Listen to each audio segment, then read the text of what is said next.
మీరు ఒకవేళ గోవాకెళ్తే వీటిని మాత్రం అస్సలు తీసుకోకండి.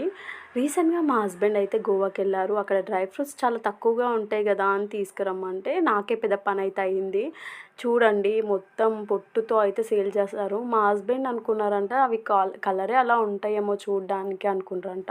అందులో అయితే కొన్ని ఖరాబ్ అయినయి ఉన్నాయి. మొత్తం కుళ్ళిపోయినయి గూడా ఉన్నాయి. అండ్ టేస్ట్ కొన్ని మరీ వరస్ట్ ఉన్నాయి. మొత్తం ఇట్లా జీడి అంటారు కదా! ఆ విధంగా ఉంది టేస్ట్ అయితే. కొన్ని మట్టుకి బానే ఉన్నాయి. బట్ కాస్ట్ విషయానికొస్తే బేగం బజార్‌లో దొరికే అంత కాస్టే ఉంది. పెద్ద కాస్ట్ డిఫరెన్స్ అయితే ఏమీ లేదు. ఇక్కడ మాకు హాఫ్ కేజీ 450 రూపీస్ అయితే పడింది. ఇంకా క్వాలిటీ విషయానికొస్తే ఒక 20% వరకైతే ఖరాబ్ అయినాయి. మిగతా 80% ఓకే బానే ఉంది. బట్ వీటిని తినాలంటే మాత్రం పొట్టు తీసుకొని తినడమే ఒక పెద్ద టాస్క్.